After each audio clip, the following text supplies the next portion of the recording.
dengan tugas CGP saya, yaitu tentang pengambilan keputusan.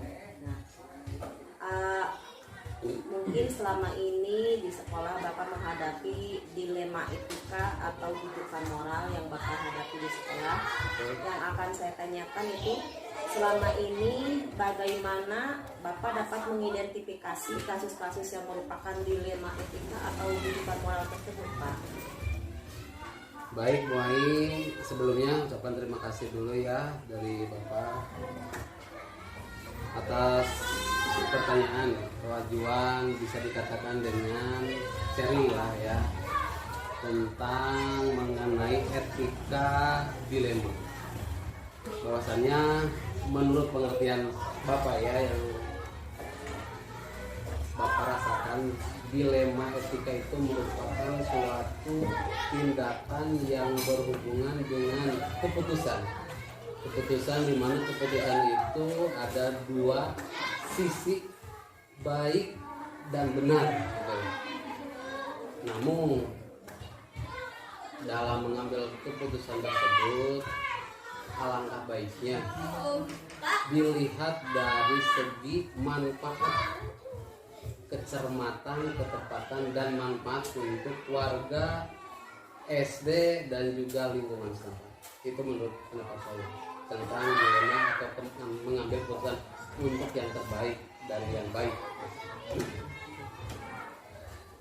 Jadi selama ini bagaimana Bapak menjalankan pengambilan keputusan di sekolah, terutama untuk kasus-kasus di mana ada dua kepentingan yang sama-sama benar atau sama-sama mengandung nilai kebajikan. Jadi benar lawan benar. Betul.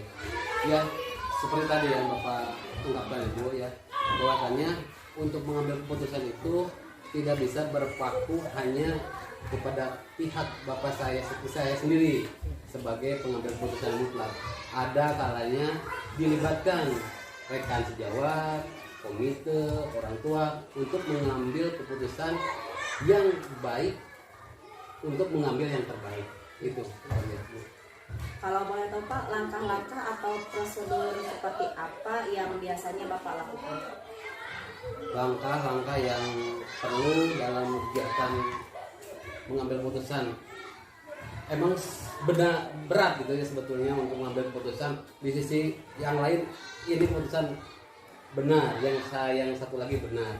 Mungkin langkah utamanya ya, yang pertama mungkin kita kumpulkan dulu rekan sejawat, kemudian komite selaku perwakilan dari orang tua untuk menentukan atau mengambil keputusan supaya tepat dan cermat gitu, dalam mengambil tindakan tersebut. Jadi hal yang Bapak lakukan untuk mengambil keputusan mungkin bisa berbentuk apa Pak? Contohnya Ya, musyawarah seperti itu, musyawarah gitu. Untuk misalkan salah satu contohnya dalam agenda misalkan kegiatan akhir tahun, misalkan sekolah akan mengadakan musyawarah resepsi kenaikan kelas, itu perlu menentukan musyawarah untuk mencapai keputusan supaya tidak ada kendala di akhir ini. Hal apa saja yang selama ini merupakan tantangan Bapak dalam mengambil keputusan pada kasus dilema etika ini Pak? Hambatan ya.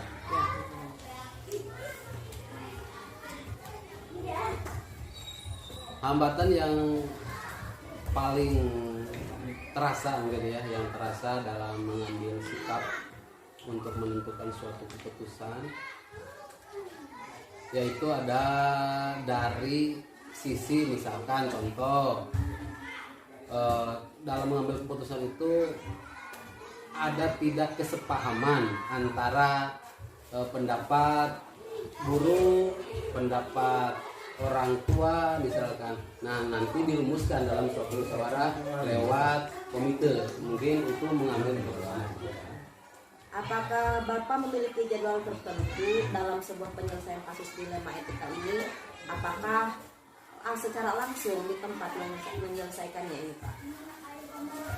Kalau misalkan masalahnya cukup rumit, itu kan masalah itu ada yang sukar, sedang, masalah itu kan rupa-rupa beda-beda ya tingkatannya, ada yang sukar, sedang, dan rumit. Mungkin kalau misalkan ya sedang bisa langsung di tempat, kalau misalkan perlu dimusyawarahkan, intinya harus dimusyawarahkan terlebih dahulu untuk mengambil keputusan. Apakah ada faktor seseorang Pak atau misalkan pihak-pihak lain yang bisa mempermudah atau membantu Bapak dalam menyelesaikan masalah ini? Jelas sekali bahwasanya sinergi, kolaborasi mungkin ya untuk mengambil keputusan itu, contohnya tadi lah ruang lingkup guru, teman sejawat, rekan, komite, kemudian stakeholder yang ada di misalkan suku desa bisa dilibatkan untuk menentukan mengambil sikap dalam mengambil keputusan tersebut. Ya, yang terakhir Pak, dari semua hal yang telah Bapak sampaikan tadi, pembelajaran apa yang istilahnya Bapak petik dari pengalaman Bapak selama menjadi kepala sekolah?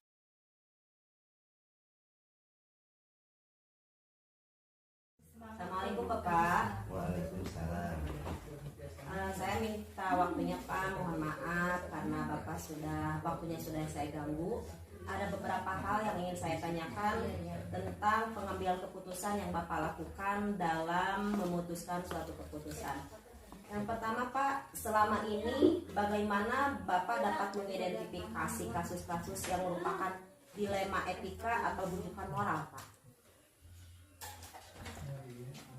Jadi selama saya bertugas di SDN Cilumbu, tentu banyak sekali permasalahan yang menjadi sebuah dilema etika. Bagi saya,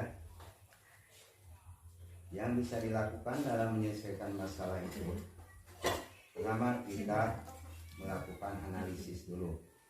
Apa inti dari permasalahan tersebut? Kemudian melakukan diskusi dengan guru-guru atau komite sekolah. Bahkan jika permasalahan tersebut terlalu pelik, kita bisa bermusyawarah dengan pengawas sekolah.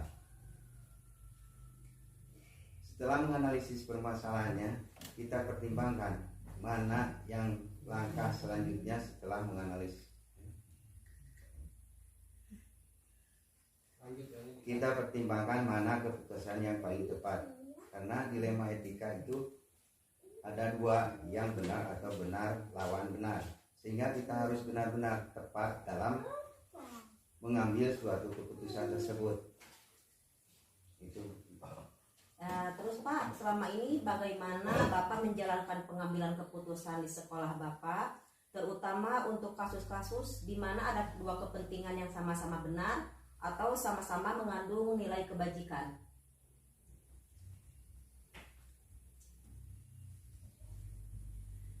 Terlebih dahulu, bagaimana kemudian musyawarah kita kemudian cari nilai positifnya, karena dilema etika itu kan ada nilai yang benar dan benar. Tahu kita cari dari kedua nilai positif itu sendiri, mana nilai yang paling benar. Kemudian jika sudah teruji kebenarannya, maka langkah dari yang yaitu baru mengambil suatu keputusan. Ya, Pak. Sekarang Pak, yang ketiga, langkah-langkah atau prosedur seperti apa yang biasa Bapak lakukan selama ini Pak? Langkah-langkah dalam mengambil suatu keputusan, yang pertama adalah mengenali nilai-nilai yang bertentangannya terlebih dahulu. Ada atau tidaknya nilai yang bertentangan dalam kasus tersebut. Kemudian kita menentukan siapa saja yang terlibat, baru kita tentukan keputusannya, supaya dalam mengambil suatu keputusan kita bisa mempertanggungjawabkan keputusan itu secara bersama-sama ya Pak ya. Selanjutnya Pak, hal yang selama ini Bapak anggap efektif dalam pengambilan keputusan pada kasus-kasus dilema etika apa ya Pak? Tentu dalam mengambil suatu keputusan kita berdiskusi dengan semua pihak, pemangku kepentingan yang nantinya kita akan berpengaruh pada kemajuan pendidikan, apakah itu berdampak baik atau kepentingan bersama atau pribadi. Hal apa saja Pak selama ini yang menjadikan tantangan dalam pengambilan keputusan Bapak ini? Tantangan yang mungkin bisa kita lakukan adalah sebuah diskusi atau pengambilan keputusan. Tentu pola pikir orang itu berbeda-beda, maka kita harus menyamakan persepsi yang berbeda-beda tersebut. Tujuannya apa?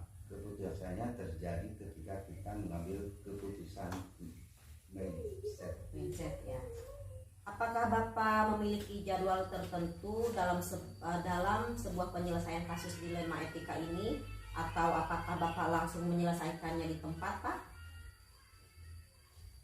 Masalah jadwal tidak ada, tapi ketika kasus itu ada maka dilakukan musyawarah, kemudian menganalisis bersama, kita pertimbangkan plus minusnya seperti apa, baru kita ambil keputusan tersebut.